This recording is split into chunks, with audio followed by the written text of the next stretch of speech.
Yeah, it's good to be home. It's good to get a road win, not necessarily in the fashion that I think we envisioned, but to just get a road win, especially at the end of these 2 weeks, with having the fortunate opportunity to play in the Bahamas and then being on the road in the Big Ten ACC Challenge. I think we had some really good moments yesterday. We had some unconventional lineups due to some kids that are a little bit banged up, and still be able to come out of there. Obviously, whether it's by 1 point or by 20 points, it's a road win.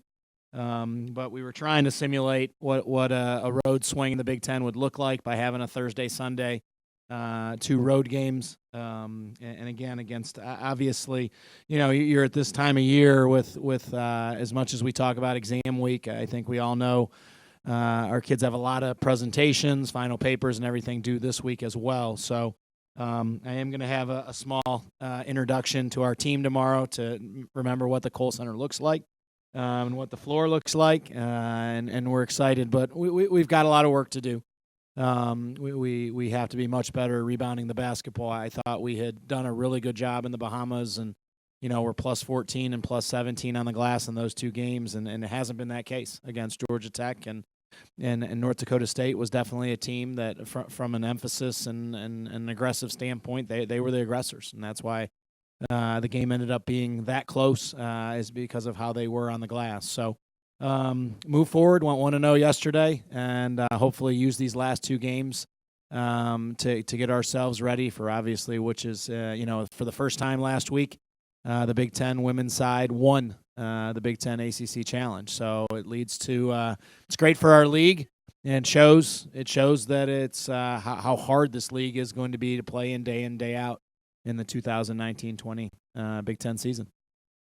Oh, go ahead. Coach, you kind of just touched on it, but this time of year, 3 straight home games, can that make a pretty big difference alone just with the semester ending and, obviously, as you said, being reintroduced with the Kohl Center floor a little bit with your squad? Yeah, I think like Chris said, we're not gonna throw socks out after the first quarter or anything. I thought I was trying to do a good thing on the road and collect shampoos and conditioners and donate that, but it is. I think you have a group that you're trying to get some consistency, and when you're living out of a suitcase, for 2 weeks, I think really the upperclassmen understand it, but I think for the freshmen and sophomores, it's really, really important. Sleeping in their own beds, getting through this, especially for your freshmen who were relying on 3 of them heavily. That opportunity as they're going through their first set of finals for it is important. And obviously, I think we've had great crowd support in our home games so far. We want to continue that as it moves into the Big Ten season. So, obviously, to finish the non-conference schedule strong with different styles, I thought, yesterday was important. It's the first time all year we've had a team that sat in a zone for the entire game. For us to get used to that, because we're going to see that in the Big Ten with a couple of teams in particular. So I'm excited. I'm excited for our kids to get back out there, and they love our fans. They see, we scheduled Saturday night around when we ate to make sure that we could see the volleyball game and see football, and we left here a little bit later so we could catch a little bit of the men's basketball. So I think they're anxious to have their own opportunity back here in the Kohl Center. Yes. You mentioned a couple lineup adjustments yesterday, and it's your first of the year. Are those circumstantial to yesterday, health situations or opponent, or especially, I guess, with Sydney, is that maybe a changing of getting to where you wanted to be with your lineup ultimately?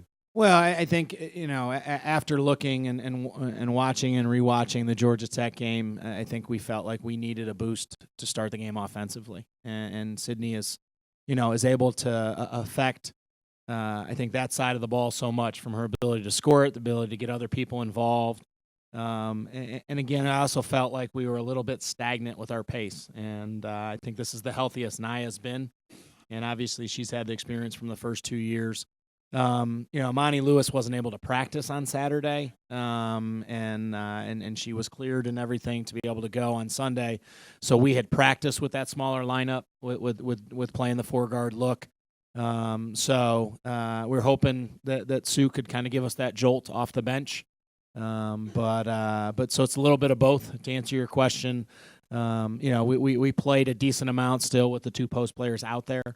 But I think getting Sydney accustomed to seeing how she could perform, and I think like a lot of freshmen, it took about a half for her to really kind of get back into the normal groove and what we expect from her, and that's ability to be able to create things and get people involved as well as be able to score it. And a couple of the shots late, she got really, really good looks that rolled right off the rim that I think maybe in the first half she turned down. So it's a good learning point. But I think moving forward, it gives us, as you go down the road too, as I told Imani, there's might be another situation where she has to come off the bench, and she's got that experience now. And she did it in both halves, and I think stepped in and was able to be productive. But it also gives, Nia knows what it's like to start. Sid knows what it's like to start. I think that's always really important, because I think very rarely you're going to see a time where if you play as you go through, as last year we went through 33 games, that you'd have those same lineups the whole year. But again, there's a little part of, trying to push the envelope offensively, especially, is what we looked at first. Right. Jonathan, you're about a third of the way into the season already. How have the freshmen kind of adapted to college play with their teammates and the whole thing? Yeah, I mean, I think I think with Julie and Sydney, leading as far as the two leading in minutes with freshmen. Again, I think whether they start or come off the bench, the impact that they make. Obviously, Julie wants to shoot the ball better. She's able to facilitate, and again, I think the consistency, I think we go through and, watch film with her. She gets extra shots in. I think she's capable to be somebody that's going to shoot 40% from the 3-point line. I think she's done a better job rebounding the ball. It's a challenge we've made to her. I think Sydney's finally gotten a stretch of where she's been in practice, been in games for 2.5 straight weeks now. And I think you're going to see that things are going to start to come even more and more quickly to her. I think I probably, as far as starting, she had a good stretch of practices and then missed some time. And then we got her right back before, the opener. And then she got the concussion and missed a couple games. So I think Tara has done a great job of being very consistent with her effort. And what she brings us, I think there's a little more of the learning curve for her on the defensive end, which, again, she's a kid that spends countless hours watching film, meeting with us. I think at times, too, she's somebody that, again, it's going to continue to come. She has to stay patient with that. And I think we need to make sure in the next 2 games to get Sarah Stapleton more time. I think she did a great job at Georgia Tech. She got to help get us back in the game.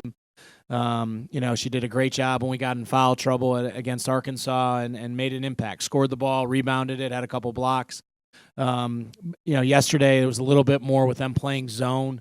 That again, and the matchup on the other end wasn't the best, but the best part is they battle every day in practice and they have to stay ready. So I'm pleased. Hopefully we can use these 2 games, Brian, to be able to have them as ready as possible for the start of Big Ten. You pulled off a 1-point win yesterday. How do you think the team handled and learned from that kind of fourth quarter surge that North Dakota State put on you? Yeah, I think knowing how we got up 11 and let them get back in and then got up 12 with 6 minutes left. And, you didn't enter a locker room where there was a celebration going on. I think everybody was very appreciative that we got the win. But knowing there's things that we need to get corrected. And I attribute that, I think, to, the seniors. Kendra had, obviously, a game where she goes 3 for 6 from the 3-point line. Just had a steadiness about her. And as we looked at the film, some of those gaps when we got her breaks, she wasn't on the floor. But I kind of, I challenged all the seniors. Courtney was on the trip as well. Of understanding how hard it is to win a road game, no matter who you're playing and no matter what their record is. And we challenged a couple of them at halftime. Abby had 1 rebound in the first half, and we challenged her, and she had 5 defensive rebounds in the second half. So I think they knew we were fortunate to get out of there with a win. But a lot of that was, again, to have self-reflection on things we could do better. And it's not to take anything away from North Dakota State. But knowing, again, we've been in this situation at home too, when we got up 20 against Wofford and they cut it right back to 12, we've got to continue to work on that. And again, I thought we did that in the Milwaukee game. We got it, 16, then it was 20, then it was 25, is to continue to build on that. And that's hopefully you're able to do those things in the non-conference so that you don't learn that lesson the hard way down the stretch. Melissa? I know you touched on it in the senior class just a little bit just now, but this is a group obviously that has gone through a lot of change, since they were freshmen here, going now kind of into like the meat of the season. Do you see them kind of just stepping up and taking that leadership role and being those kinds of leaders that you want them to be for the squad? Yeah, I think, Suzanne's response to, we changed the lineup in the second half at Georgia Tech. And, when you make lineup changes, I'm a big believer that again, you don't just announce that to the team and that's the first time the individuals hear it. I really appreciate the fact that, I could have that conversation. And Suzanne, as you all know, is one of the most positive people you'll ever meet. And she said, Coach, we got to do what's best for our team. I'll be ready. If you think that's how we're going to get started in a better way, I'm great with that. And she was great with it in practice. And again, we saw a couple times in the tournament in the Bahamas, and the same thing. I'm not sure a year ago I could have challenged Abby in that same way. And it even happened earlier in the week, and some we were moving along in practice, and Abby came up to me and said, Coach, like I need 2 more reps at something we're doing. And I think that speaks to the confidence she has as a player now. But also I think that leadership and maturity, she wants to be the most prepared. And, Kendra's not 100%, but Kendra's never going to tell me that she feels not exactly how she needs to. And I think on the road, it was, I got to do whatever I could do. And we joked with her that she shot it better. Not feeling 100%, but she's a warrior, and it's a kid who just moved in the top 10 of, our career assists here at Wisconsin.